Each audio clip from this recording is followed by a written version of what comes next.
Hello everyone, welcome to physics scholar. আমরা পড়ছি উৎস্থিতিবিদ্যা ও বায়ুমণ্ডলীয় চাপ।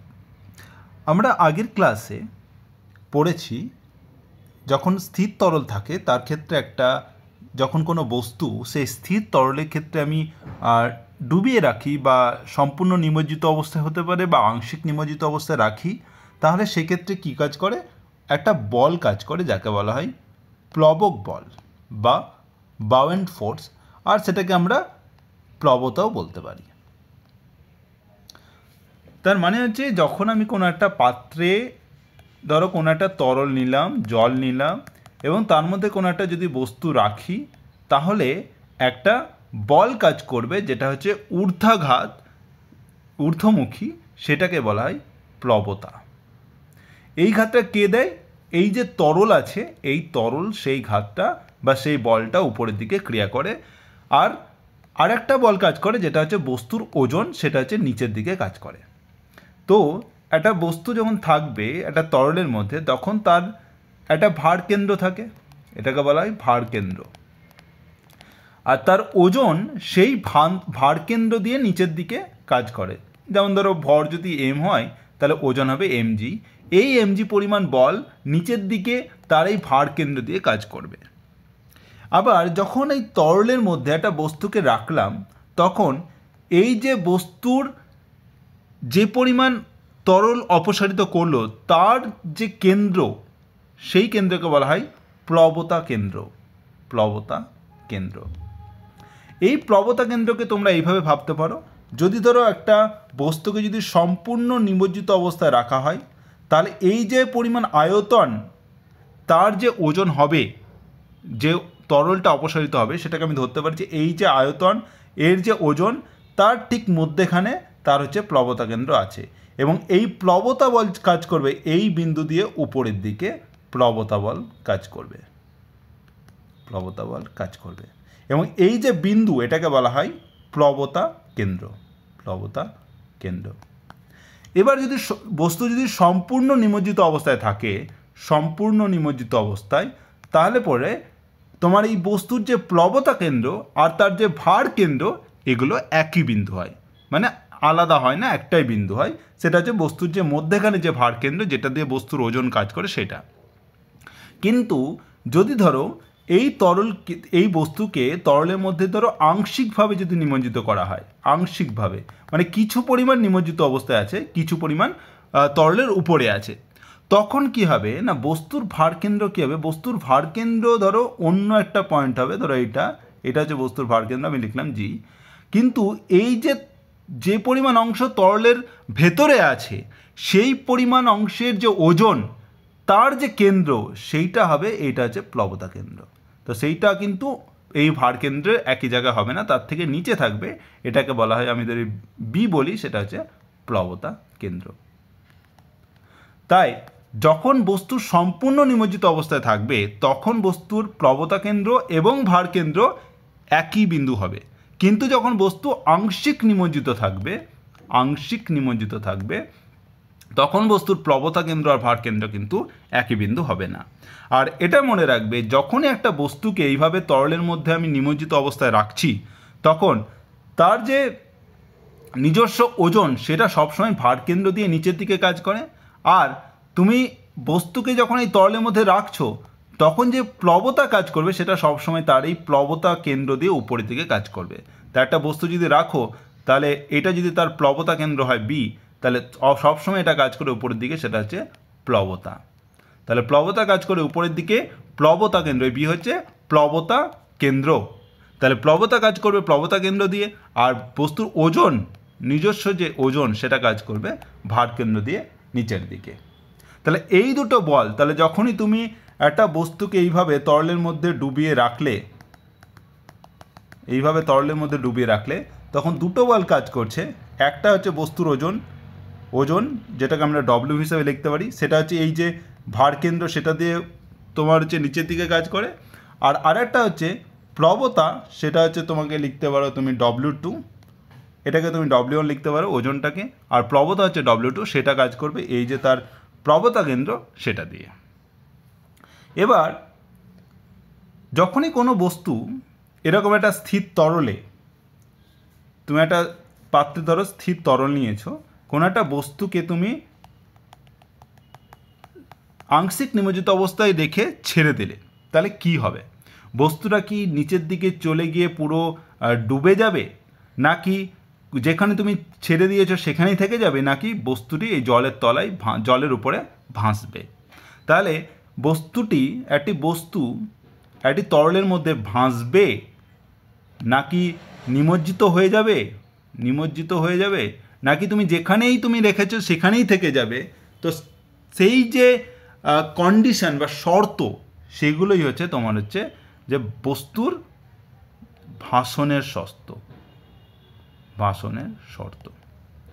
যে কখন বস্তু ভাসবে, কখন বস্তু নিমজ্জিত হবে, কখন বস্তু তুমি যেখানেই ছেড়ে রেখে দিয়েছো, ধরো একটা তরলের মধ্যে তুমি রেখে দিয়েছো, একটা জায়গায় গিয়ে তুমি হাত রাখলে এবং ছেড়ে দিলে, তো বস্তুটি সেই জায়গাতেই থাকবে, নাকি বস্তুটি আরও নিচে গিয়ে ওই তরলের পুরো পাত্রের নিচে গিয়ে পড়বে, মানে সম্পূর্ণ নিমজ্জিত অবস্থায় গিয়ে পুরোপুরি ডুবে যাবে, নাকি এইটা তুমি ছেড়ে দেওয়া অবস্থায় তুমি আবার যে হাতটা সরিয়ে নাও, সঙ্গে সঙ্গে বস্তুটা উপরে উঠে ভেসে উঠবে? তো এই যে 3 রকম জিনিস হতে পারে, তো তার যে শর্ত সেটা হচ্ছে বস্তুর ভাসনের শর্ত।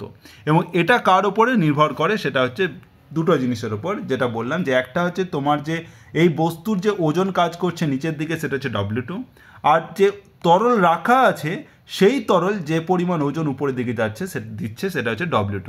তাহলে W2 হচ্ছে কি না, প্লবতা, আর এইটা হচ্ছে বস্তুর ওজন। এবার কখন বস্তু ভাসবে, কখন বস্তু ডুবে যাবে, কখন বস্তু তুমি যেখানে রেখেছিলে সেখানেই থেকে যাবে, তার জন্য শর্ত হচ্ছে যে 3টে অবস্থার মধ্যে। তাহলে 1 নম্বর হচ্ছে, যদি ধরো এরকম হলো যে বস্তুর ওজন যদি বেশি হয়, বস্তুর ওজন যদি প্লবতার থেকে বেশি, তার মানে কি বস্তুর ওজন যদি এই প্লবতার থেকে বেশি হয়, তার মানে বস্তুর ওজন কাজ করছে কি নিচের দিকে mg, প্লবতা কাজ করছে উপরের দিকে, সেটা হচ্ছে W2, এটা হচ্ছে W1। তার মানে কি, তাহলে বস্তুর ওপর এই যে নিম্নমুখী বল সেটা হচ্ছে বেশি, তাই বস্তু কিন্তু আস্তে আস্তে নিচের দিকে নামবে এবং বস্তু ডুবে যাবে। তাহলে সেক্ষেত্রে হচ্ছে W1 যদি W2 হয়, তাহলে বস্তু কী হবে?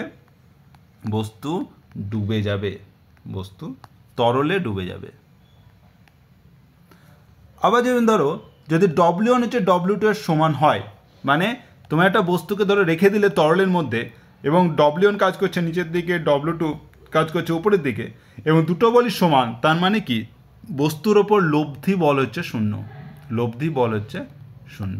তার মানে তুমি যেখানে রেখেছিলে সেখানেই থেকে যাবে, মানে তুমি যে কোনো স্থানে স্থির অবস্থায় থাকবে, এই তরলের অভ্যন্তরে যে কোনো স্থানে স্থির অবস্থাতে থাকবে। আর 3 নম্বর হচ্ছে, যদি ধরো W1 হচ্ছে W2 থেকে ছোট হয়, মানে এই যে বস্তুর ওপর W1 কাজ করছে নিচের দিকে, W2 কাজ করছে উপরের দিকে, W1 হচ্ছে ছোট W থেকে, মানে কি ক্রিয়াশীল যে লব্ধি বল সেটা হবে উপরের দিকে, যেহেতু W2 বড়, তার মানে কি বস্তুটা তুমি যদি একটা তরলের মধ্যে ডুবিয়ে ছেড়ে দাও, তাহলে বস্তুটা যেহেতু ঊর্ধ্বমুখী লব্ধি বলের জন্য তাকে কী করবে, বস্তুটাকে উপরে নিয়ে গিয়ে তরলের যে মুক্ত তল সেখানে ভাসিয়ে দেবে, তার মানে বস্তু ভেসে উঠবে, তার মানে বস্তু হচ্ছে তরলে ভাসবে।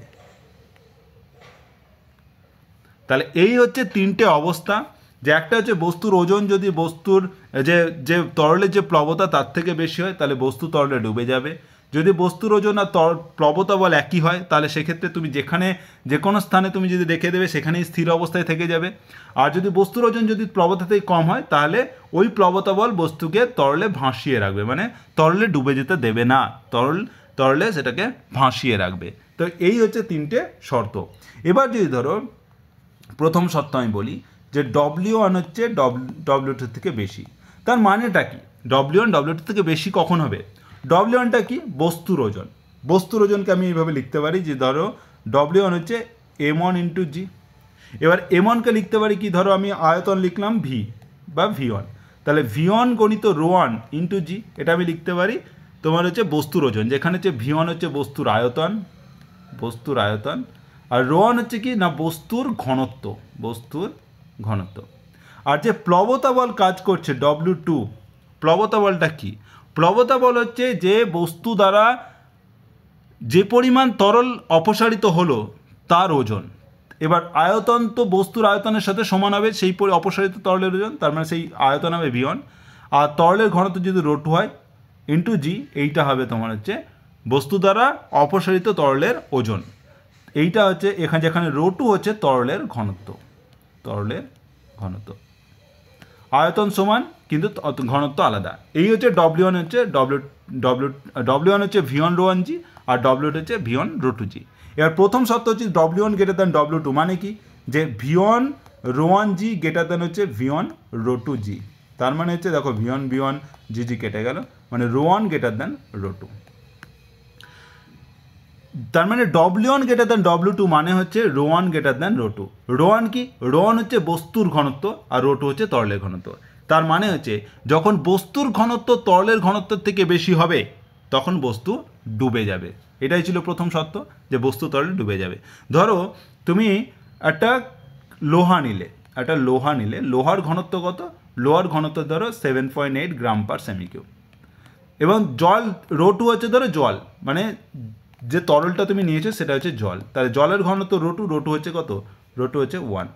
তাহলে দেখো যে লোহার ঘনত্ব জলের ঘনত্ব থেকে বেশি, তার মানে কি তুমি যখন লোহাকে রাখবে তাহলে ρ1 হচ্ছে গ্রেটার দ্যান ρ2, তার মানে কি লোহা কিন্তু জলে ডুবে যাবে।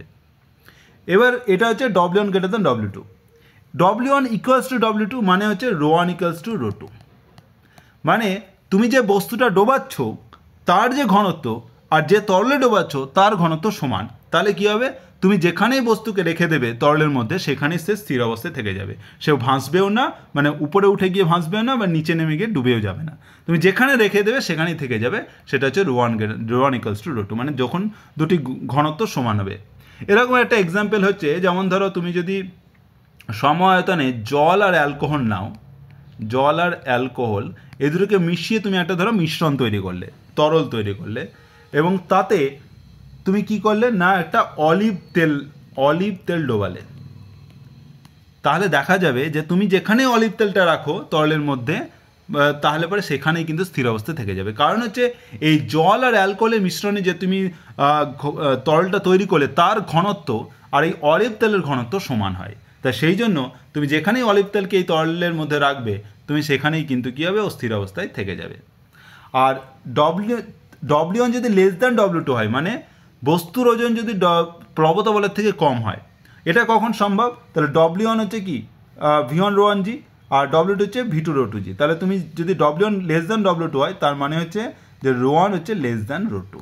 তার মানে বস্তুর ঘনত্ব যদি তরলের ঘনত্বের থেকে কম হয়, যেমন ধরো লোহা যদি নিই, লোহা যদি আমি পারদে ডোবাই, ধরো পারদ রাখা আছে এবং লোহা ডোবাচ্ছি, এবার লোহার ঘনত্ব কত? ρ1 হচ্ছে 7.8 গ্রাম পার সেমিকিউব। আর পারদে যদি ডোবাই তাহলে ρ2 কত? পারদের ঘনত্ব হচ্ছে 13.6 গ্রাম পার সেমিকিউব। তাহলে দেখো এক্ষেত্রে হচ্ছে তরলের ঘনত্ব বেশি লোহার থেকে, তার মানে কি ρ1 হচ্ছে লেস দ্যান ρ2। তাহলে পারদের ঘনত্ব লোহার থেকে বেশি, তার মানে তরলের ঘনত্ব বেশি, তখন হচ্ছে বস্তু কিন্তু তরলে ভাসবে। তো তখন তোমার বেশি প্লবতা বল কাজ করবে, তাই বস্তু তখন তরলে ভাসবে। এবার বলছে যে ভাসমান বস্তুর কোনো আপাত ওজন নেই। তাহলে একটা বস্তু যদি তরলের মধ্যে ধরো যে কোনো অবস্থানে ভাসছে, মানে এখানেই স্থির আছে, তার মানে কি তার যে নিম্নমুখী ওজন W1 আর ঊর্ধ্বমুখী ওজন যে W2 প্লবতা, এই দুটো সমান, তাহলে W1 ইকুয়ালস টু W2, তবেই হচ্ছে বস্তুটা ভাসছে, তাই তো? মানে তার উপর ক্রিয়াশীল লব্ধি বল হচ্ছে 0, ক্রিয়াশীল লব্ধি বল সেটা হচ্ছে 0, তার জন্য সে কিন্তু ভাসছে। এবং সেই ভাসছে বলে তার মানে আমি কি বলতে পারি? তার কোনো আপাত ওজন নেই, আপাত ওজন হচ্ছে 0, সেই জন্য বস্তুর কোনো আপাত ওজন নেই। ভাসমান বস্তুর ধর্মাবলী। এবার আমরা দেখব যে একটা বস্তু যদি ভাসে, একটা তরলের মধ্যে একটা কোথাও যদি ধরো তরল আছে, তাহলে সেখানে যদি একটা বস্তু রাখি, তাহলে বস্তুর ভাসমান যদি হয় তাহলে তার শর্ত কী কী? শর্ত কী কী? ভাসমান বস্তুর শর্ত কী? তো দুটো জিনিস মাথায় রাখতে হবে, যে যখনই একটা বস্তুকে যখন রাখছি তখন আমি যেটা আগে বললাম যে তার যে একটা থাকে প্লবতা কেন্দ্র, আর থাকে কি না ভার কেন্দ্র। এবার একটা তরলে যদি বস্তুটাকে রাখি তাহলে সেক্ষেত্রে বস্তুটার ক্ষেত্রে তিনটি সাম্যাবস্থা থাকতে পারে, যেগুলো আমরা যখন সাম্যাবস্থা সম্পর্কে পড়েছিলাম তখন আমরা জেনেছিলাম যে 3 রকম সাম্যাবস্থা আছে। একটা হচ্ছে নিরপেক্ষ সাম্যাবস্থা, তারপর হচ্ছে সুস্থির, আর এটা হচ্ছে অস্থির সাম্যাবস্থা। তাহলে 1 নম্বর হচ্ছে যে মানে বস্তুর যদি ভাসমান বস্তুর শর্তের ক্ষেত্রে তোমাকে বস্তুকে অবশ্যই সাম্যাবস্থায় থাকতে হবে। একটা হচ্ছে অবশ্যই বস্তুকে সাম্যাবস্থায় থাকতে হবে। আর দ্বিতীয় হচ্ছে অবশ্যই যে ভাসনের যে শর্ত আমরা পড়লাম, যে ভাসনের শর্ত হতে হবে। ভাসনের শর্ত মানে হচ্ছে যে বস্তুর ওজন অবশ্যই তরলের ওজন থেকে কম হতে হবে, বা বস্তুর ঘনত্ব অ্যাকচুয়ালি তরলের ঘনত্ব থেকে কম হতে হবে। তাহলে এই হচ্ছে দুটো শর্ত যদি কাজ করে, যে একটা হচ্ছে সাম্যাবস্থায় থাকতে হবে, মানে এটাকে বলা হয় সাম্যের শর্ত, আর ভাসনের শর্ত। এই দুটো যদি শর্ত পূরণ হয় তাহলেই কিন্তু একটা বস্তু এই তরলের মধ্যে ভাসবে।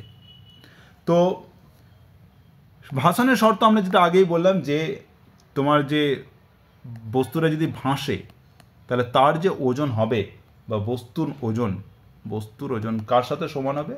যে অপসারিত তরলের ওজনের সাথে সমান হবে। অপসারিত তরলের ওজনের সমান হবে। এটা কখন হচ্ছে? যখন তোমার হচ্ছে বস্তুর যে ওজন W1 কাজ করছে আর উপরের দিকে যে প্লবতা কাজ করছে সেটা যদি সমান হয়, W1 = যদি W2 হয়, তাহলে কী হবে? বস্তু কিন্তু তরলে যে কোনো জায়গায় ভাসবে। আর যদি তোমার W1 হচ্ছে কমে যায় W2 থেকে, তাহলে সেটা কিন্তু তরলের মুক্ত তলে ভাসবে। আর W1 = W2 হলে বস্তুর তুমি তরলের মধ্যে যেখানেই তুমি বস্তুটা রাখো না কেন সেখানেই কিন্তু ভাসবে। তো এই হচ্ছে তোমার ভাসনের শর্ত। আর একটা হচ্ছে সাম্যাবস্থায় থাকতে হবে। এবার সাম্যাবস্থায় থাকতে হবে, এটাকে বলা হয় সাম্যের শর্ত। এবং এই সাম্যের শর্ত পূরণের জন্য তোমাকে কী করতে হবে? তোমাকে দুটো জিনিস দেখতে হবে। একটা হচ্ছে বস্তুর যে প্লবতা কেন্দ্র, আর একটা হচ্ছে ভার কেন্দ্র, আর একটা হচ্ছে প্লবতা কেন্দ্র। তো ধরো এই ছবিটা দেখো, এক্ষেত্রে একটা কী করা আছে? একটা শিপ রাখা আছে, এবং এখানে দেখো যে এখানে জি আছে। এই জিটা হচ্ছে বস্তুর ভার কেন্দ্র, এটা হচ্ছে ভার কেন্দ্র। আর এই যে বি, এটা হচ্ছে তোমার প্লবতা কেন্দ্র। আর এই যে এ বি রেখা, এটাকে বলা হয় কেন্দ্রীয় রেখা। কেন্দ্রীয়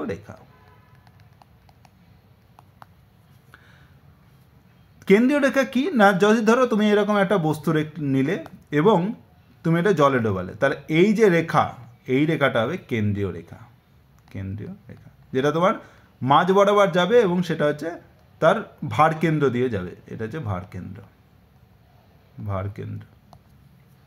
তুমি যদি এইভাবে রাখো তাহলে এই যে এটা যেটা তোমার রেখা হলো পুরোপুরি মধ্যমধ্যী এবং ভার কেন্দ্র দিয়ে যাবে, সেটা হচ্ছে তোমার কেন্দ্রীয় রেখা।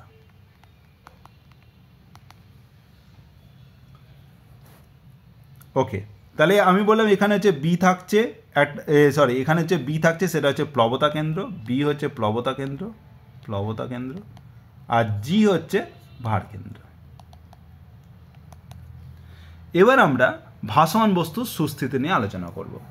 যে আগেই বললাম যে 3 রকমের সাম্য হতে পারে। একটা হচ্ছে নিরপেক্ষ সাম্য, আর একটা হচ্ছে সুস্থির সাম্য, আর একটা হচ্ছে অস্থির সাম্য। এবার আমরা দেখব যে কখন কোন সাম্যাবস্থায় বস্তু থাকতে পারে। একটা হচ্ছে নিরপেক্ষ সাম্য হচ্ছে যে যখন, একটা জিনিস বলে রাখি, যে সাম্যাবস্থার যে শর্ত সেটা হচ্ছে যে বস্তুর যে ভার কেন্দ্র আর যে প্লবতা কেন্দ্র, বস্তুর ভার কেন্দ্র আর প্লবতা কেন্দ্র কী করতে হবে না? একই উল্লম্ব রেখায় থাকতে হবে। এটাই হচ্ছে কিন্তু সাম্যাবস্থার শর্ত। বস্তুর ভার কেন্দ্র, প্লবতা কেন্দ্র একই উল্লম্ব রেখায় থাকতে হবে। মানে ধরো যে যেটা যদি ধরো ভার কেন্দ্র হয়, এটা যদি প্লবতা কেন্দ্র হয়, তাহলে এই যে উল্লম্ব রেখায় একটি যদি উল্লম্ব রেখা কল্পনা করি, তাহলে এই দুটি বিন্দু কিন্তু একই উল্লম্ব রেখায় থাকতে হবে। তাহলে কিন্তু বস্তু কী হবে? বস্তু সাম্যাবস্থায় থাকবে, সাম্যাবস্থায় থাকবে। তাহলে এইটা হচ্ছে সাম্যের শর্ত, সাম্যের শর্ত। আর বস্তুর ভাসনের শর্ত আমরা দেখেছি, আর এটা হচ্ছে সাম্যের শর্ত। এবার দেখি যে 3 রকমের সাম্য। একটা হচ্ছে নিরপেক্ষ সাম্য। নিরপেক্ষ সাম্য, যদি ধরো একটা তরলে এরকমভাবে একটা বল, গোলাকার বল তুমি রেখে দিলে, এবং তুমি দেখো যে এর ক্ষেত্রে তুমি যদি রেখে দাও, তাহলে দেখো তুমি যদি আংশিকভাবে যদি এভাবে নিমজ্জিত থাকে, এটা যে তরলের মধ্যে আংশিকভাবে নিমজ্জিত অবস্থায় আছে, তাহলে সেক্ষেত্রে তার যে ভার কেন্দ্র সেটা অলমোস্ট এইখানে যদি আমি ধরে নিলাম, এটা হচ্ছে ভার কেন্দ্র। আর যেহেতু তরলটা এইভাবে আংশিক নিমজ্জিত আছে, তাহলে যে পরিমাণ তরল অপসারিত হবে তার ওজন নিশ্চয়ই এইখানে থাকবে। মানে যে অংশ তোমার নিমজ্জিত আছে তার যে ওজন, তার ভার কেন্দ্র এখানে থাকবে। তার মানে কি বি এখানে থাকবে, জি এখানে থাকছে। এবং তুমি দেখতে পাবে যেহেতু গোলাকার, তো অবশ্যই এই যে জি আর বি অবশ্যই একই উল্লম্ব রেখায় থাকবে। এবার তুমি কি করলে, যে তুমি এটাকে একটু মানে এই যে বলটাকে একটু চাপ দিয়ে এইভাবে হালকা করে চাপ দিয়ে ছেড়ে দিলে। তো তুমি কি করলে, এটাকে তুমি ঘুরিয়ে তোমার ধরো এরকমভাবে রেখাটা এরকমভাবে এলো, এই যে এটা হচ্ছে উল্লম্ব রেখা এবি, এটা হচ্ছে এইভাবে তুমি রাখলে, আর এটা তোমার হচ্ছে তরলের যে মুক্ততল, এটা তুমি এইভাবে কি করলে একটু হালকা করে প্রেস করে তুমি ঘোরালে, দিয়ে ছেড়ে দিলে। তাহলে তুমি দেখতে পাবে, তাহলে এইটা তোমার জি ছিল। তুমি দেখতে পাবে যে তার তুমি যেই ঘোরালে সঙ্গে সঙ্গে তার যে প্লবতা কেন্দ্র সেটা কিন্তু এইখানেই থাকবে, এইটাই হচ্ছে বি প্রাইম। তার মানে এইখানে আগে ছিল এইখানে এই রেখার উপরে, এখন কি হবে, আবার যে নতুন যে উল্লম্ব রেখা হবে সেই উল্লম্ব রেখাতেই কিন্তু বি প্রাইমটা থেকে যাবে। তার মানে কি যেখানে বি ছিল সেইখানেই বি প্রাইম থেকে গেল। তার মানে প্লবতা কেন্দ্র একই অবস্থানে থাকে, একই অবস্থানে থাকবে। প্লবতা কেন্দ্র একই অবস্থানে থাকবে, মানে প্লবতা কেন্দ্রের স্থানের কোনো পরিবর্তন হবে না। এবং তুমি দেখতে পাচ্ছ তার যে ভার কেন্দ্র আর প্লবতা কেন্দ্র একই উল্লম্ব রেখায় থাকছে। যদি এরকম হয়, মানে তুমি বস্তুকে তুমি একটু সাম্যাবস্থান থেকে বিচ্যুত করলে তোমার তার প্লবতা কেন্দ্রের কোনো পরিবর্তন হয় না, তখন সেটাকে বলা হয় নিরপেক্ষ সাম্য, নিরপেক্ষ সাম্য। এবং এই নিরপেক্ষ সাম্যে দুটো জিনিস হলো, একটা হচ্ছে তুমি যদি তাকে সাম্যাবস্থান থেকে বিচ্যুত করো, তাহলে প্লবতা কেন্দ্র একই অবস্থানে থাকবে, মানে কোনো পরিবর্তন হবে না। আর তার যে ভার কেন্দ্র আর যে প্লবতা কেন্দ্র একই উল্লম্ব রেখায় অবস্থান করবে। এবার যদি আমি বলি সুস্থির সাম্য আর অস্থির সাম্য, তাহলে দেখো যে একটা বস্তুকে যদি এইভাবে নর্মাল রাখি, এইভাবে একটা নর্মাল তরলের দ্বারা রাখলাম, এইভাবে তরলটা আছে এরকমভাবে, নীলটা আছে তরল, তাহলে এই হচ্ছে বস্তু। তাহলে এর যে ভার কেন্দ্র হচ্ছে জি, আর প্লবতা কেন্দ্র ধরো এইখানে ধরো আছে, এইখানে এটাই হচ্ছে প্লবতা কেন্দ্র, এটা ভার কেন্দ্র, এবং একই উল্লম্ব রেখা বরাবর আছে। এবার তুমি কি করলে, যে হালকা এখানে প্রেস করলে, চাপ দিলে, তাহলে কি হলো, তাহলে তরলটা ছিল এতটা, এবং বস্তুটা কী হবে, যেহেতু চাপ দিলে ও সঙ্গে সঙ্গে কী হলো, এইখানে এরকমভাবে এই থেকে গেল এরকমভাবে। এবার তার ভার কেন্দ্র কিন্তু একই জায়গাতেই থাকবে জি, কিন্তু প্লবতা কেন্দ্র যেহেতু দেখো এখানে চাপ দেওয়া হয়েছে, তো এই দিকটা বেশি ডুবে গেছে। তার মানে কি, যে এই যে ওভারঅল যে ওজন, তার যে প্লবতা কেন্দ্র সেটা, তার যে ভার কেন্দ্র সেটা হবে প্লবতা কেন্দ্র, সেটা ধরো এইখানে থেকে গেল। তাহলে দেখো এই ক্ষেত্রে কিন্তু তার প্লবতা কেন্দ্র আর ভার কেন্দ্র আলাদা হয়ে গেল। এবং তুমি দেখো যে এই যে তার ভার কেন্দ্র নিচের দিকে কাজ করছে এইভাবে W1, আর এই যে বি সেটা কাজ করছে, যে এটা যে প্লবতা কেন্দ্র, সেই প্লবতা কেন্দ্র দিয়ে কাজ করছে কি W2, যেটা হচ্ছে প্লবতা বল কাজ করে। এবং তারা দেখো এখন দুটো আলাদা রেখায়, আলাদা রেখায় আছে, মানে ভার কেন্দ্র আছে এইখানে এই রেখাতে, আর প্লবতা কেন্দ্র আছে এই রেখাতে, দুটো আলাদা রেখায় আছে। তার মানে হচ্ছে এই বস্তুর ওপর এবার হচ্ছে দুটো, আর যেহেতু বস্তু ভেসে আছে, তার মানে হচ্ছে এই W1 = W2, এটা আমরা আগে বলেছি, এটা হচ্ছে ভাসনের শর্ত, ভাসনের শর্ত। তাহলে বস্তুর ওজন আর হচ্ছে তোমার প্লবতা বল সমান, সেহেতু সেই জন্য এটা ভাসছে। আর সাথে সাথে তোমাকে সাম্যাবস্থানের জন্য তোমাকে দেখতে হচ্ছে যে তোমার এক্ষেত্রে বি আর জি আলাদা রেখায় অবস্থান হচ্ছে। যা আগে কিন্তু নিরপেক্ষ সাম্যের ক্ষেত্রেও কী করছিল, যে একই একই উল্লম্ব রেখায় অবস্থান ছিল। এবার যেই তুমি সাম্যাবস্থান থেকে বিচ্যুত করলে সঙ্গে সঙ্গে কী হলো, তোমার বি কিন্তু আলাদা জায়গায় চলে এলো সঙ্গে সঙ্গে, এবং তুমি দেখতে পাচ্ছ যে এই দুটো আলাদা রেখায় কাজ করছে। এবং দেখো এই W1 আর W2 যেহেতু একই বল, তাহলে এইভাবে একটা বল কাজ করছে F, আর একটা বল কাজ করছে F, এইভাবে সমমানে দুটি বল, তাহলে কি হবে, একটা দ্বন্দ্ব তৈরি হবে। এবং যেটা বেশি হবে তোমার হচ্ছে, মানে তোমার হচ্ছে এই বস্তুর উপর এই দ্বন্দ্বের ক্রিয়ায় কী হবে, বস্তুর মধ্যে কি ঘূর্ণনের সৃষ্টি হবে। দ্বন্দ্ব কাজ করছে, তার মানে ঘূর্ণনের সৃষ্টি হবে। যদি দেখা যায় যে তুমি এইভাবে বল প্রয়োগ করার ফলে, তুমি এটাকে সাম্যাবস্থান থেকে বিচ্যুত করার পরে তুমি যদি হাতটা সরিয়ে নাও, তাহলে বস্তুটা আবার আগের অবস্থায় ফিরে এলো, যেমন ছিল সেই অবস্থানেই যদি ফিরে আসে, তখন সেটাকে বলা হয় সুস্থির সাম্য। আর যদি তুমি এইভাবে বল প্রয়োগ করে তাকে সাম্যাবস্থান থেকে বিচ্যুত করলে এবং দেখা গেল যে এটা ডুবে গিয়ে এটা পুরোপুরি ধরো চেঞ্জ হয়ে এটা হচ্ছে এইভাবে আরও ঘুরে গিয়ে এইভাবে চলে এলো, তার মানে কি, তার যে আগের অবস্থায় তুমি আর ফিরে এলে না, নতুন একটা অবস্থানে ফিরে এলো, তখন সেটাকে বলা হয়, তখন এই যে অবস্থানে আগে ছিল এটাকে বলা হয় অস্থির সাম্য। তাহলে একটা হচ্ছে সুস্থির সাম্য, যে তুমি সাম্যাবস্থান থেকে বিচ্যুত করলে সেটা যদি আবার আগের অবস্থায় ফিরে আসে, তাহলে সেটা হচ্ছে সুস্থির সাম্য।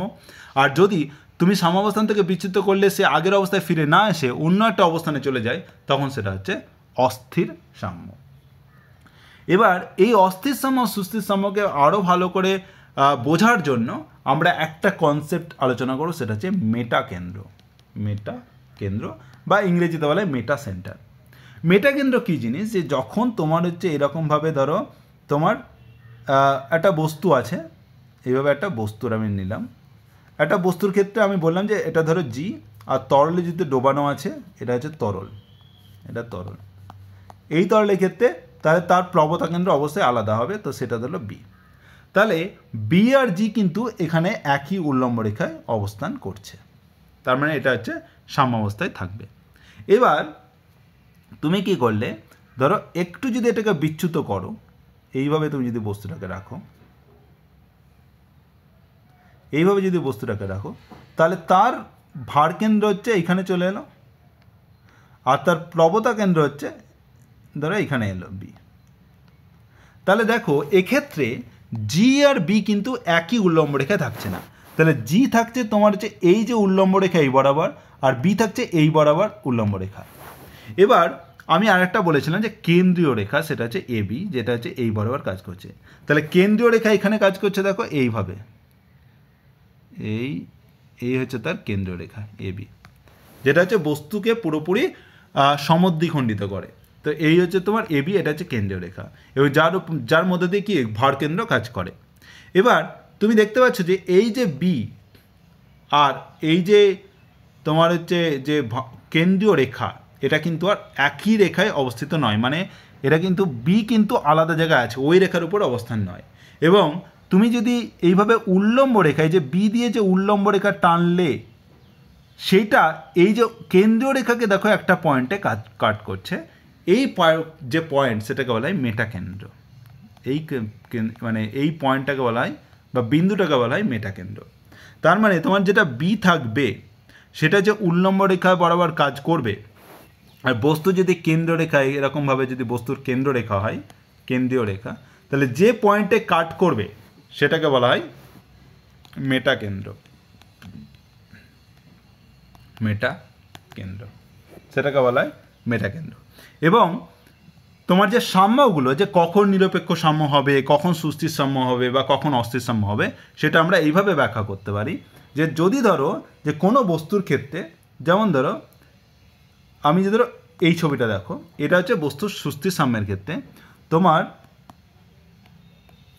এইটা হচ্ছে তোমার হচ্ছে জি, এটা হচ্ছে ভার কেন্দ্র, আর বি হচ্ছে এখানে কাজ করছে, আর কেন্দ্রীয় রেখা হচ্ছে এই এ আর বি, তার মানে এইটা হচ্ছে তোমার কেন্দ্রীয় রেখা। এবার তুমি যে এই বি প্রবতা কেন্দ্র যে উল্লম্ব রেখা কাজ করছে, সেই রেখা তোমার এই কেন্দ্রীয় রেখা এবিকে যেখানে কাট করছে সেটা হচ্ছে এম, এটা হচ্ছে তোমার মেটা কেন্দ্র। মেটা কেন্দ্র। এবার তুমি দেখতে পাচ্ছ এখানে মেটা কেন্দ্র তোমার ভার কেন্দ্রের থেকে উপরে অবস্থিত। যদি এইটা হয় যে মেটা কেন্দ্র ভার কেন্দ্রের থেকে উপরে অবস্থিত বা ভার কেন্দ্র মেটা কেন্দ্র থেকে নিচে অবস্থিত, দেখো ভার কেন্দ্র এই মেটা কেন্দ্র থেকে অনেক নিচে অবস্থিত, তখন বলছে বস্তু সুস্থির সাম্যে থাকবে। তখন হচ্ছে বস্তু সুস্থির সাম্যে থাকবে। তাহলে সুস্থির সাম্যে থাকার জন্য কি বললাম যে না, যে বস্তুর যে ভার কেন্দ্র সেটা হচ্ছে মেটা কেন্দ্র থেকে নিচে থাকতে হবে। মেটা কেন্দ্র থেকে নিচে থাকতে হবে, নিচে থাকতে হবে। যদি এরকম হয় তাহলে সেটা হচ্ছে সুস্থির সাম্য। সুস্থির সাম্য। আর যদি দেখো যে বস্তুর যে ভার কেন্দ্র, এটা হচ্ছে তোমার ভার কেন্দ্র, এটা ভার কেন্দ্র হচ্ছে এটা এই পয়েন্টটা, আর তোমার এটা হচ্ছে প্লবতা কেন্দ্র। এই প্লবতা কেন্দ্রগামী উল্লম্ব রেখা হচ্ছে এটা, আর এইটা তোমার হচ্ছে কি না কেন্দ্রীয় রেখা। তাহলে দেখো যেখানে কাট করলো সেটা হচ্ছে তোমার এম, এটা হচ্ছে কাট করলো। এখানে দেখো যে ভার কেন্দ্র কিন্তু মেটা কেন্দ্র থেকে উপরে আছে, তাহলে ভার কেন্দ্র এখানে মেটা কেন্দ্র থেকে উপরে আছে। তাহলে কি হবে, তুমি যদি সামান্য বিচ্যুত করো ও কিন্তু নতুন অবস্থানে চলে যাবে। যেহেতু ভার কেন্দ্র অনেক উঁচুতে থাকলে তুমি একটু অবস্থান বিচ্যুত করলে সে সাম্যাবস্থায় থাকবে না, সে অন্য অবস্থানে চলে যাবে। আর এক্ষেত্রে যেহেতু ভার কেন্দ্র অনেক নিচে ছিল, সেহেতু তুমি যদি সামান্য বিচ্যুত করো ও কিন্তু আগের অবস্থায় ফিরে আসবে, মানে সুস্থির সামনে চলে আসবে। আর এক্ষেত্রে তোমার যদি ভার কেন্দ্র যদি মেটা কেন্দ্রের উপরে থাকে তাহলে তুমি বিচ্যুত করলে ও কিন্তু আগের অবস্থায় ফিরে আসবে না, নতুন একটা সাম্যাবস্থায় চলে যাবে। তার জন্য তার এই সাম্যাবস্থাকে বলা হয় অস্থির সাম্যাবস্থা। এবং তার মানে অস্থির সাম্যাবস্থার ক্ষেত্রে শর্ত হলো যে ভার কেন্দ্র মেটা কেন্দ্র থেকে উপরে থাকতে হবে, উপরে থাকতে হবে, তাই সেটা হবে অস্থির সাম্য। আর যদি নিরপেক্ষ সাম্যের ক্ষেত্রে তুমি যদি দেখো, এটা ছিল আমাদের নিরপেক্ষ সাম্য। এক্ষেত্রে দেখো তোমার যে ভার কেন্দ্র হচ্ছে জি, আর যে প্লবতা কেন্দ্র এটা হচ্ছে বি, এবং প্লবতা কেন্দ্রগামী যে উল্লম্ব রেখা সেটা হচ্ছে এইভাবে যাচ্ছে, আর কেন্দ্রীয় রেখা হচ্ছে এই। তুমি যখন বিচ্যুত অবস্থা করলো তখন হচ্ছে কেন্দ্রীয় রেখা হচ্ছে এটা। তাহলে দেখো যেখানে কাট করছে সেটাই হচ্ছে আর ভার কেন্দ্র, মানে কাট করছে সেটা হচ্ছে মেটা কেন্দ্র আর ভার কেন্দ্র একই বিন্দু। তাই নিরপেক্ষ সাম্যের ক্ষেত্রে কি হয়, যে নিরপেক্ষ সাম্যের ক্ষেত্রে ভার কেন্দ্র আর মেটা কেন্দ্র হচ্ছে একই বিন্দু। ভার কেন্দ্র হচ্ছে সমান হচ্ছে মেটা কেন্দ্র। এটা হচ্ছে কার ক্ষেত্রে, নিরপেক্ষ সাম্যের ক্ষেত্রে। নিরপেক্ষ সাম্যের ক্ষেত্রে নিরপেক্ষ সাম্য মানেই হচ্ছে যদি তুমি বস্তুটাকে তার অবস্থান থেকে বিচ্যুত করে দাও তাহলে সে একই সাম্যাবস্থাতেই থাকবে, তখন সেটা হচ্ছে নিরপেক্ষ সাম্য। তো এই হচ্ছে তোমার সাম্যাবস্থা, যে বস্তু সুস্থির সাম্যে থাকবে নাকি অস্থির সাম্যে থাকবে নাকি নিরপেক্ষ সাম্যে থাকবে। আর এই যে হিসেব বা তোমার যে আলোচনা সেটা কাজে লাগিয়েই আমরা দেখতে পাই যে যখন কোনো সমুদ্রে বা নদীতে ধরো কোনো নৌকা বা জাহাজ চলাচল করে তখন অবশ্যই মাথায় রাখতে হয় একটা হচ্ছে যে অবশ্যই তার ভার কেন্দ্রকে মেটা কেন্দ্র থেকে নিচে থাকতে হবে, মেটা কেন্দ্র থেকে নিচে থাকতে হবে, তবেই সে সুস্থির সামনে থাকবে। তোমাকে অবশ্যই সুস্থির সামনে থাকতে হবে, তবেই কিন্তু এটা কিন্তু বোট উল্টে যাবে না। তার জন্য বোট বা নৌকা উল্টে না যাওয়ার শর্ত হচ্ছে যে ভার কেন্দ্রকে অবশ্যই মেটা কেন্দ্র থেকে নিচে রাখতে হবে। তুমি দেখো যে এক্ষেত্রে তার যে মেটা কেন্দ্র, এক্ষেত্রে তোমার ভার কেন্দ্র আর মেটা কেন্দ্র কিন্তু একই পয়েন্ট। এখানে ছবিতে দেখো যে প্লবতা কেন্দ্র আর যে রেখাটা যেখানে কাজ করছে এবি সেটা হচ্ছে একই রেখায়, তার জন্য ভার কেন্দ্র আর যে মেটা কেন্দ্র সেটা হচ্ছে একই। আর এক্ষেত্রে কিন্তু বস্তু কিন্তু কি বলে যে অবশ্যই সুস্থির সামনে থাকবে, সুস্থির সামনে থাকবে। তাই সুস্থির সামনে থাকার জন্য অবশ্যই কী হবে না, তোমাকে যেটা মনে রাখতে হবে সেটা হচ্ছে যে ভার কেন্দ্র মেটা কেন্দ্র থেকে অবশ্যই নিচে থাকতে হবে। আর আরেকটা জিনিস করা হয় সেটা হচ্ছে যে এই যে প্রস্থ সেটা অনেকটা বাড়ানো হয়। তোমার যে জলের ভিতরে যেটা থাকে তার বদলে তোমার যে উপরে যে প্রস্থ সেটা অনেকটা বাড়ানো হয়, যাতে করে কি হয় না উপরের দিকে বেশি করা হয়, যাতে তার মেটা কেন্দ্র একটু উপরের দিকে থাকে। তাহলে মেটা কেন্দ্র উপরে থাকতে হবে, সেই জন্য এই প্রস্থটাকে বড় করা হয়। আর তোমার যে ওজন, সেই ধরো একটা খালি জাহাজ আছে, খালি জাহাজ বা ধরো মালবাহী জাহাজ থাকে, মালবাহী, তখন জিনিসপত্র সবসময় কিন্তু এই নিচের দিকে অনেকটা কিন্তু অনেক ওজন রাখা হয়। এই ওজন রাখা হয় যাতে হচ্ছে তার যে ভার কেন্দ্র সেটা যেন নিচে থাকে, ভার কেন্দ্র যেন নিচে থাকে, আর মেটা কেন্দ্র যেন উপরে থাকে। তাহলে মোটা কেন্দ্রকে অবশ্যই যেটা মনে রাখতে হবে যে সুস্থিতির জন্য, যে মেটা কেন্দ্র যেন সব সময় তোমার হচ্ছে যে ভার কেন্দ্র তার উপরে থাকে, এই শর্ত পূরণ হলেই জলযান সুস্থিত থাকবে বা সুস্থির সামনে থাকবে। ভাসমান বস্তু সম্বন্ধীয় প্রয়োজনীয় সম্পর্ক, একটা সম্পর্ক খুব ভালো করে মনে রাখবে তোমাদের হচ্ছে পরীক্ষার জন্য। যে ধরো একটা তরলের মধ্যে একটা তরল আছে, এই তরলের মধ্যে তুমি একটা বস্তুকে রাখলে, তাহলে বস্তুর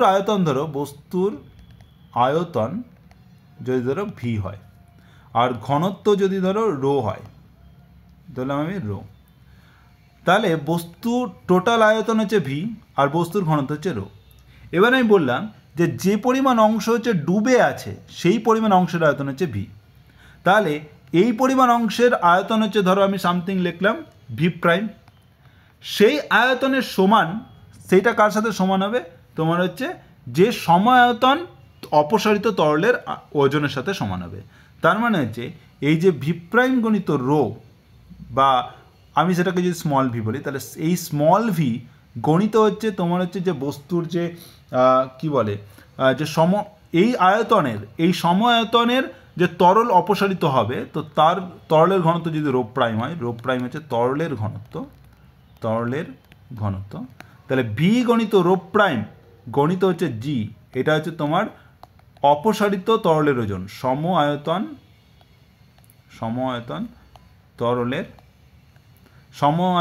অপসারিত তরলের ওজন, এইটা কার সাথে সমান হবে, বস্তুর ওজনের সাথে সমান হবে, বস্তুর ওজন কত, ভি গণিত রো গণিত জি। তাহলে ভি গণিত রো গণিত জি বস্তুর ওজন কার সাথে সমান হবে, সম আয়তন অপসারিত তরলের ওজনের সাথে সমান হবে। তো সেই জন্য এইটা হচ্ছে তোমার ভাসনের শর্ত। মানে যদি বস্তু কোনো ভাসন হয়, মানে বস্তু ভাসে, তাহলে আমরা বলেছিলাম যে W1 হচ্ছে W2 এর সাথে সমান হয়। W1 হচ্ছে বস্তুর ওজন যেটা নিচের দিকে কাজ করছে, W2 হচ্ছে প্লবতা যেটা হচ্ছে উপরের দিকে কাজ করছে। এই প্লবতা কার সাথে সমান হয়, যে পরিমাণ তরল অপসারিত হলো সেই পরিমাণ তরলের ওজনের সাথে সমান হয়। তাহলে এইটা হচ্ছে তোমার হচ্ছে সমায়তন, যে বস্তুর যে পরিমাণ অংশ বা আয়তন জলের নিচে থাকে সেই পরিমাণ সমায়তন তরল অপসারিত হবে, সেই জন্য তার যে পরিমাণ তরল অপসারিত হবে তার ওজন হবে ভি গণিত রো প্রাইম গণিত জি, যেখানে রো প্রাইম হচ্ছে তরলের ঘনত্ব। তাহলে ভি গণিত রো প্রাইম জি সমান হচ্ছে বস্তুর ওজনের সাথে সমান হবে, সেটা হচ্ছে ভি রো জি। এটা হচ্ছে তোমার ভাসনের শর্ত। তাহলে তুমি দেখতে পাচ্ছ যে ভি রো প্রাইম সমান হচ্ছে ভি রো। তার মানে হচ্ছে এই ভি হচ্ছে কি, ভি হচ্ছে যে বস্তুর তরলে নিমজ্জিত অংশের আয়তন গণিত হচ্ছে তরলের ঘনত্ব রো প্রাইম সমান হচ্ছে এই ভি হচ্ছে বস্তুর মোট আয়তন গণিত হচ্ছে রো হচ্ছে বস্তুর ঘনত্ব। এটা হচ্ছে তোমার যখন বস্তু ভাসবে তার ক্ষেত্রে শর্ত। তাহলে মনে রাখবে যে পরিমাণ অংশ তোমার হচ্ছে ডুবে থাকবে তার আয়তন গণিত হচ্ছে তরলের ঘনত্ব সমান হচ্ছে বস্তুর মোট আয়তন গণিত বস্তুর মোট যে ঘনত্ব সেটা। এইটা হচ্ছে তোমার একটা, তুমি বলতে পারো যে একটা ফর্মুলা, যেটা করে তুমি বিভিন্ন বস্তুর ক্ষেত্রে যখন ভাসমান বস্তু থাকবে তার ক্ষেত্রে তুমি অঙ্ক তুমি ইজিলি সলভ করতে পারবে। এবার বলা হলো যে ধরো তোমার বলা হলো যে একটা বস্তুর এন অংশ, ধরো সামথিং এন অংশ তরলে নিমজ্জিত আছে বস্তুর এন অংশ বা আয়তনের এন অংশ ডুবে আছে। তার মানে হচ্ছে যে ভি বাই ক্যাপিটাল ভি, এইটা হচ্ছে ভি হচ্ছে যেটুকু নিমজ্জিত আছে তার আয়তন, আর ক্যাপিটাল ভি হচ্ছে বস্তুর মোট আয়তন, তার মানে ভি বাই ভি হচ্ছে এন। তার মানে আমি লিখতে পারি, দেখো যে ভি গণিত রো প্রাইম হচ্ছে ভি গণিত রো, তার মানে ভি বাই ভি হচ্ছে দেখো রো বাই রো প্রাইম, আর ভি বাই ভি হচ্ছে তোমার এন, তার মানে রো বাই রো প্রাইম হবে এন, তার মানে হচ্ছে রো হবে এন ইন্টু রো প্রাইম। তার মানে এটা হচ্ছে তরলের ঘনত্ব গণিত এন, সেটা হচ্ছে বস্তুর ঘনত্ব রো এর সাথে সমান হবে। এবার আমরা যে এই যে পড়লাম যে বস্তু সামনে থাকবে, বস্তু ভাসবে, এগুলো কিন্তু আমরা কি করলাম স্থির তরলের ক্ষেত্রে পড়লাম, স্থির স্থির তরল। এবার ধরো যদি ধরো কোনো বস্তু সমত্বরণ নিয়ে গতিশীল হয়, ধরো একটা লিফটের ক্ষেত্রে, একটা লিফটে ধরো আমি একটা কোনো একটা পাত্রে জল নিয়ে তার মধ্যে একটা বস্তু রেখে দিয়েছি, তাহলে সেক্ষেত্রে যদি এই লিফটটা উপরে ওঠে বা নিচে নামে, তাহলে তার মধ্যে প্লবতা বল কত হবে বা তার মধ্যে চাপ কত হবে ওই তরলের মধ্যে, সেটা আমরা দেখব। তাহলে ধরো প্রথমে আমি ধরলাম যে একটা তরলপূর্ণ পাত্রসহ যখন লিফট, তাহলে একটা পাত্র আছে, ধরো একটা লিফট আছে, লিফটের মধ্যে একটা পাত্র রাখলাম, পাত্রের মধ্যে তরল নিলাম। তাহলে এবার যদি লিফটটা এ তরল নিয়ে ওপরে ওঠে, তাহলে আমাকে দেখতে হবে যে কতটা চাপের পার্থক্য হচ্ছে, মানে এইখানে এই বিন্দুতে ধরো এই বিন্দু একটা ধরলাম, এই বিন্দু, আর এটা হচ্ছে এই নিচের বিন্দু, এই দুটি বিন্দুর মধ্যে চাপের পার্থক্য কতটা সেটা একটা দেখব। ঠিক আছে, তাহলে যখনই তাহলে এরকম একটা বিন্দু, এবার এটাকে আমরা এই পাত্রটাকে এইভাবে দেখতে পারি যে এই পাত্র হচ্ছে এরকম, পাত্রের মধ্যে জল আছে এবং আমি ধরলাম যে এইখানে একটা জলস্তম্ভ কল্পনা করলাম। তাহলে এই যে উপরে এইখানে একটা কি করছে, এই আচ্ছা জলের স্তম্ভটা হচ্ছে জলের তরলের ভিতরে আছে, তাহলে এইখানে হচ্ছে একটা চাপ পড়ছে, সেটা হচ্ছে F1, আর উপর দিকে একটা চাপ পড়ছে, সেটা হচ্ছে F2। তাহলে এই যে F2 এটা সমান কত হবে, এটা হচ্ছে যে চাপ হচ্ছে কাজ করছে P2 গণিত হচ্ছে এই যে ক্ষেত্রফল, প্রস্থ যে ক্ষেত্রফল তার সাথে সমান হবে, মানে P2 গণিত আর F1 সমান হচ্ছে P1 গণিত এ। P1 হচ্ছে যে এই যে উপরিতলে যে চাপ তার সাথে সমান হবে। তাহলে F1 কাজ করছে নিচের দিকে, F2 কাজ করছে উপরের দিকে। আর বস্তু বললাম যে তোমার হচ্ছে এটা লিফটটা হচ্ছে এ তরল নিয়ে উপরের দিকে উঠছে, আর এই তরল স্তম্ভের যে ওজন সেটাও কাজ করছে নিচের দিকে, তার মানে একটা ওজন কাজ করছে, সেটা হচ্ছে W1, আমি বলতে পারি mg, যেটা হচ্ছে তোমার তরল স্তম্ভের ওজন সেটা নিচের দিকে কাজ করছে। এই F1 পরিমাণ চাপ নিচের দিকে কাজ করছে, F2 পরিমাণ চাপ উপরের দিকে কাজ করছে, আর এই এ তরল নিয়ে উপরে উঠছে। তাহলে দেখো যে নিউটনের যে গতিসূত্র বা দ্বিতীয় সূত্র সেটা কি বলে, যে বস্তুর যে ত্বরণ, বস্তুর ভর গণিত বস্তুর ত্বরণ সমান হচ্ছে যেহেতু উপর দিকে উঠছে তার মানে ঊর্ধ্বমুখী লব্ধি বলের সাথে সমান।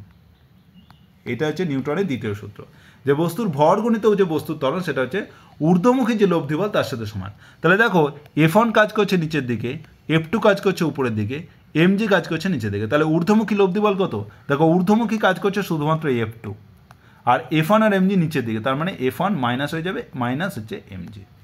তো এইটা হচ্ছে তোমার ms সমান হচ্ছে F2 মাইনাস F1 গণিত মাইনাস mg। এই mটা কি, m হচ্ছে যে তরল স্তম্ভ আমি ধরে নিলাম, তরল স্তম্ভের ভর, তরল স্তম্ভের ভর মানে বস্তুর তরল স্তম্ভের যে আয়তন গণিত হচ্ছে তার ঘনত্ব ভিরো। আর এই ভি হচ্ছে কি, ভি হচ্ছে তোমার হচ্ছে তরলের যে আয়তন সেটা হচ্ছে তোমার। এবার এটাকে আমি ধরলাম যে তরলের যে উচ্চতা সেটা যদি h হয়, আর তার যদি প্রস্থচ্ছেদের ক্ষেত্রফল যদি a হয়, আমি a ধরেছি, তবে আমি লিখতে পারি যে h গণিত a গণিত ρ। তার মানে এই mg যে ওজন সেটা হবে h a ρ গণিত g। এটা হচ্ছে যে তরল স্তম্ভের ওজন h a ρ g। তাহলে আমি লিখতে পারি যে m a বা m কে আমি এইভাবে লিখতে পারি যে h a ρ g, h a ρ, ওকে এটা হচ্ছে m গণিত হচ্ছে a, এটা হচ্ছে m a সমান হচ্ছে F2 সমান হচ্ছে দেখো P1 গণিত a মাইনাস F1 হচ্ছে, ওকে F2 হচ্ছে P2 গণিত a মাইনাস P1 গণিত a মাইনাস হচ্ছে h a ρ g, এটা হচ্ছে mg। তাহলে আমি লিখতে পারছি যে P2 মাইনাস P1 গণিত a সমান হচ্ছে h a ρ a plus h a ρ g। তার মানে h a ρ into a plus g, h a ρ সমান হচ্ছে m, তার মানে m গণিত a প্লাস g। তাহলে দেখো P2 মাইনাস P1 গণিত a সমান হচ্ছে এটা পেলাম, তার মানে P2 মাইনাস P1 সমান হবে a কেটে যাবে, তার মানে h ρ into a plus g। তাহলে P2 মাইনাস P1 আগে কত ছিল, h ρ g। আমরা জানি যে P2 মাইনাস P1 একটা তরলের ক্ষেত্রে কী হয়, যে যদি তোমার এইখানে h1 হয়, এটা যদি h2 হয়, তাহলে তোমার যে এই h2 মাইনাস h1 যদি h হয়, তাহলে এই দুটোর চাপের পার্থক্য কত হয়, P2 মাইনাস P1 হচ্ছে h হয় h ρ g। এটা আমরা আগে পড়েছি, কিন্তু এখানে দেখতে পাচ্ছি যে P2 মাইনাস P1 হচ্ছে h ρ a plus h ρ g। H rho G হতো আগে, কিন্তু এখন হচ্ছে এইচ রোয়ে মানে একটা এক্সট্রা টার্ম চলে এলো। এটা কেন এলো? কারণ হচ্ছে এ ত্বরণ নিয়ে বস্তু উপরে উঠছে সেই জন্য। তার মানে যখনই কোনো পাত্র যদি ধরো এরকমভাবে উপরে ওঠে এ ত্বরণ নিয়ে, তখন তার যে চাপের পার্থক্য সেটা হচ্ছে বেড়ে যায়। চাপের পার্থক্য দেখো এইচ এর রো পরিমাণ বেড়ে গেল। এবার যদি আরেকটা হচ্ছে প্লবতা, যেটা হচ্ছে প্লবতা, সেটা বাড়লো বা কমলো সেটা দেখবো। এবার প্লবতা কি? প্লবতা হচ্ছে এই যে চাপের পার্থক্য গণিত যদি আমি গুণ করি এ, তাহলে আমি বল পেয়ে যাব। তাহলে চাপ গণিত ক্ষেত্রফল, তাহলে আমি বল পেলাম, সেটাই হচ্ছে প্লবতা। তার মানে লব্ধি যে ঊর্ধ্বমুখী বল সেটাই হচ্ছে প্লবতা। আর সেটা আমি পাচ্ছি যে P2 - P1 এর সমান, দেখো আমি পেলাম যে এম গণিত এ প্লাস জি। তার মানে এম এ প্লাস হচ্ছে এম জি। এম জি হচ্ছে তার ওজন প্লাস হচ্ছে এম এ। তার মানে এই এম এ পরিমাণ কী হলো? তার প্লবতা বল বৃদ্ধি পেল। এটা হচ্ছে তোমার প্লবতা বল বৃদ্ধি পেল। তার মানে যখনই কোনো লিফট উপরে এ ত্বরণ নিয়ে উঠবে, তার প্লবতা বল বৃদ্ধি পাবে আর তার চাপের পার্থক্য কিন্তু বৃদ্ধি পাবে। এবার যদি লিফট যদি এ ত্বরণ নিয়ে নিচে নামে, ধরো এ ত্বরণ নিয়ে নিচে নামছে, তখন কি হচ্ছে না F1 কাজ করছে, F2 কাজ করছে এইভাবে, আর ওজন কাজ করছে mg এইদিকে, আর এদিকে নামছে ma। তখন হচ্ছে ma সমান হবে দেখো যে F1 plus mg minus F2। তাহলে সেক্ষেত্রে তুমি যদি বার করো তাহলে তুমি পাবে দেখো যে P2 মাইনাস P1 সমান হবে এইচ রো জি মাইনাস এ। তখন প্লাসের জায়গায় মাইনাস হয়ে যাবে, মানে তোমার এইচ রো এ পরিমাণ চাপের পার্থক্য কমে যাবে। আর যদি ডব্লিউ প্রাইম বা প্লবতা বল বার করো, সেটা হবে এম ইন্টু জি মাইনাস এ। মানে সেক্ষেত্রে তোমার হচ্ছে এই এম এ পরিমাণ প্লবতা বল কমে যাবে। মানে লিফট তুমি যদি একটা তরলকে যদি নিচের দিকে নামাও, তাহলে অবশ্যই চাপের পার্থক্য কমে যাবে আর হচ্ছে তার প্লবতা বলও কমে যাবে। আর যদি অবাধে নিচের দিকে পড়ে, তার মানে দেখো এ ইকাস টু জি হয়ে যাবে। তখন দেখো ডব্লিউ প্রাইম হচ্ছে 0, মানে কোনো প্লবতা বল কাজ করবে না, প্লবতা বল শূন্য, প্লবতা বল কাজ করবে না। আর হচ্ছে তোমার যে P2 মাইনাস P1 চাপের পার্থক্য, সেটাও দেখো এ ইকাস টু জি হলে 0 হয়ে যাবে, মানে কোনো চাপের পার্থক্যই থাকবে না, প্লবতা বল 0 হয়ে যাবে। মানে বস্তু যদি অবাধে নিচের দিকে নামে, তাহলে পরে তোমার হচ্ছে কোনো প্লবতা বল কাজ করবে না। আর যদি তরলপূর্ণ পাত্র সহ যদি লিফট যদি স্থির থাকে, তাহলে চাপের পার্থক্য কত হয়? P2 মাইনাস P1 হচ্ছে এইচ রো জি, এটাই হবে। আর প্লবতা বল কত হবে? এটা হচ্ছে mg হবে। এটা হচ্ছে তার যে ওজন, সেটা হবে প্লবতা বলের সাথে সমান হবে।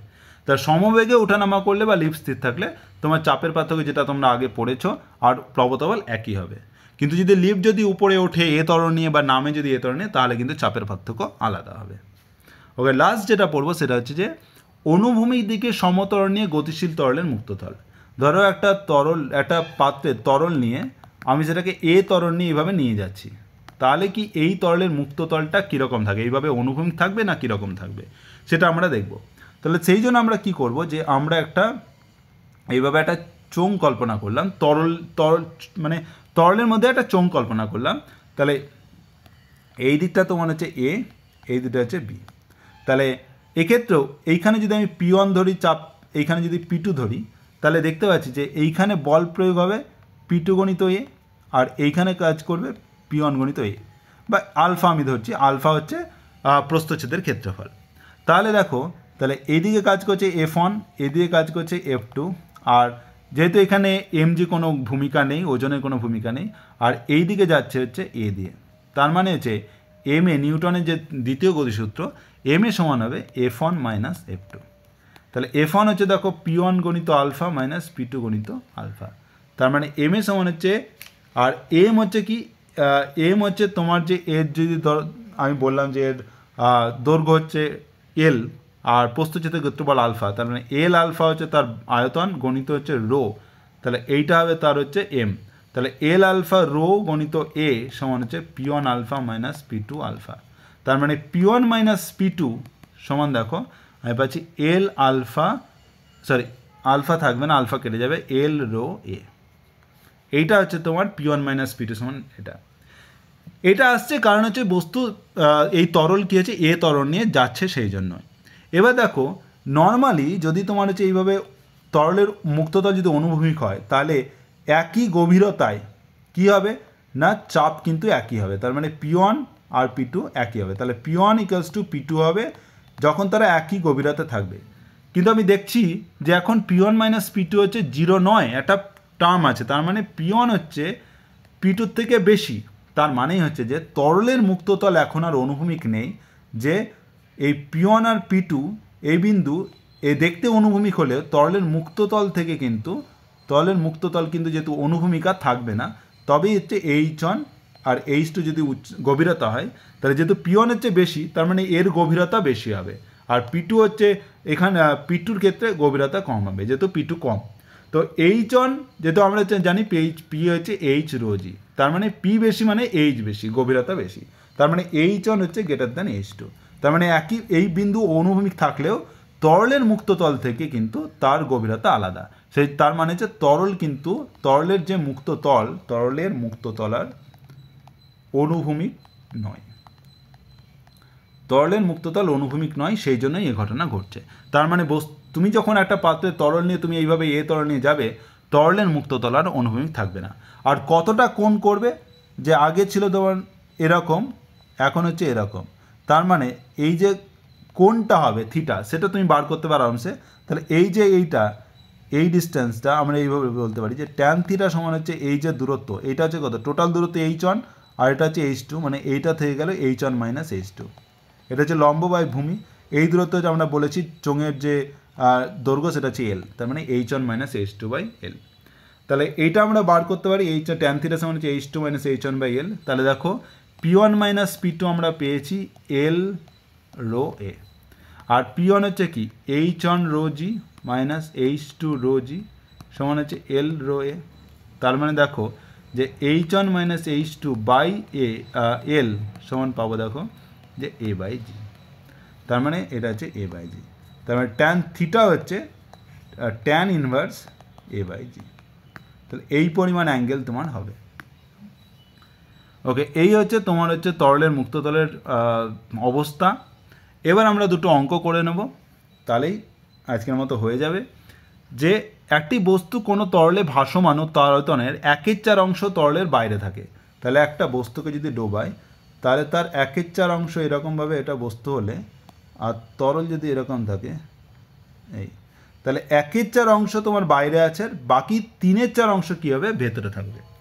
তাহলে বস্তুটিকে তরলের মধ্যে সম্পূর্ণ ডুবিয়ে ছেড়ে দেওয়া হলে, এবার আমি কি করলাম যে বস্তুটাকে সম্পূর্ণ ডোবালাম, তাহলে ছেড়ে দিলাম, তাহলে কি হবে, তাহলে যেহেতু 1/4 অংশ বাইরে আছে, তাহলে এক্ষেত্রে তোমার কি হচ্ছে যে আমরা বলেছিলাম যে ভাষণের শর্ত সেই অনুসারে যে পরিমাণ অংশ ডুবে আছে তার আয়তন ভি গণিত হচ্ছে তরলের ঘনত্ব রো প্রাইম হলে ভি গণিত রো প্রাইম হচ্ছে বস্তুর মোট যে আয়তন সেটা হচ্ছে ভি গণিত হচ্ছে বস্তুর ঘনত্ব সেটা হচ্ছে রো। তাহলে দেখো, তাহলে ভি বাই ভি সমান হচ্ছে দেখো রো বাই রো প্রাইম। তাহলে ভি বাই ভি এটা কত পরিমাণ অংশ ভেতরে আছে, দেখো 1/4 অংশ বাইরে আছে, মানে 3/4 অংশ ভেতরে আছে, মানে এটা হবে 3/4। তাহলে এটা হচ্ছে রো বাই রো প্রাইম, মানে রো প্রাইম সমান হচ্ছে, আমরা দেখো বার করতে পারছি, রো প্রাইম সমান হচ্ছে 4/3 রো, রো প্রাইম হচ্ছে 4/3 রো। এবার এটা পেলাম হচ্ছে এটা হচ্ছে তরলের ঘনত্ব, আর এটা হচ্ছে বস্তুর ঘনত্ব, তাদের মধ্যে সম্পর্ক পেলাম।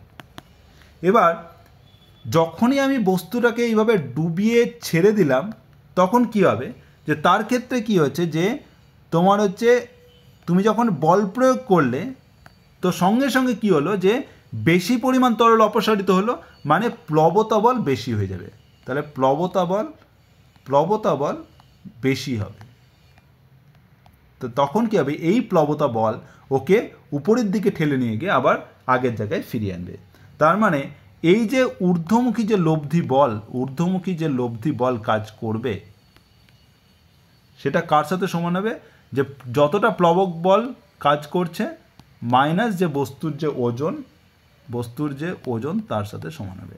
মানে প্লবতা বল তুমি যখনই পুরোটা ডুবিয়ে দিলে তখন প্লবতা বল বেড়ে গেল, তো তখন যে প্লবতা বল হলো, আর যে বস্তুর ওজন অ্যাকচুয়ালি ছিল সেটা আমি ধরলাম যে W1, তার মানে W মাইনাস W1 এইটাই হবে তার কি, যে ঊর্ধ্বমুখী লব্ধি বল, যেটা হচ্ছে ওকে উপরের দিকে উঠাবে।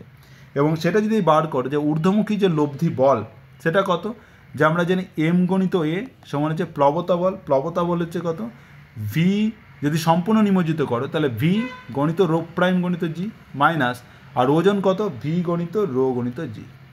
আর এই এমকে আমি লিখতে পারি কত, এম হচ্ছে তোমার হচ্ছে যে তার আয়তন গণিত হচ্ছে তার ঘনত্ব রো গণিত এ, তাহলে ভি রো এ সমান হচ্ছে ভি রো প্রাইম জি মাইনাস ভি রো জি।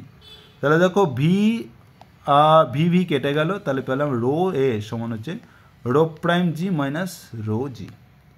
তাহলে আমাকে বার করতে হবে কি না এ, তাহলে এ সমান হচ্ছে তাহলে rho prime minus rho by rho into G. এবার আমি রো প্রাইম কত, রো প্রাইম আমি জানি 4/3 রো, এটা যদি বসিয়ে দাও তাহলে 4/3 rho minus rho by rho G, তার মানে 4/3 minus 1 into G, rho rho কেটে গেল, তার মানে যে 1/3 জি। তার মানে এ হচ্ছে 1/3 জি, মানে বস্তুটা এ সমান 1/3 জি ত্বরণ নিয়ে উপরের দিকে আবার উঠে যাবে। ওকে, লাস্ট কোশ্চেন, যেটি অলঙ্কারের বায়ুতে ওজন যদি 36 গ্রাম গণিত জি ও জলে সম্পূর্ণ নিমজ্জিত অবস্থায় ওজন হচ্ছে 34 জি ইন্টু জি। তার মানে একটা অলঙ্কার আছে, এই অলঙ্কারকে যখন বায়ুতে ওজন করছি তখন হচ্ছে তোমার ডব্লিউ হচ্ছে 36 গ্রাম গণিত হচ্ছে জি, আর যখন আমি একটা তরলে ডোবাচ্ছি তখন তার ওজন হচ্ছে কত না 34 গ্রাম গণিত জি। যদি অলঙ্কারটি সোনা ও তামার সংমিশ্রণে তৈরি হয় তবে তামার পরিমাণ নির্ণয় করো। এটা আমরা আগেই পড়েছিলাম যে আর্কিমিডিসের নীতি থেকে, যে শঙ্কধাতুর ক্ষেত্রে তার যে উপাদানের পরিমাণ আমরা বার করতে পারি, তো সেই হিসেবে আমাকে বার করতে হবে। সোনা ও তামার আপেক্ষিক গুরুত্ব দেওয়া আছে 19.3 8.9। যদি আমি সিজিএসে করি তাহলে সিজিএস পদ্ধতিতে কী হয় না আপেক্ষিক গুরুত্ব আর ঘনত্ব একই হয়, তার মানে ঘনত্ব একই হবে সিজিএস পদ্ধতিতে।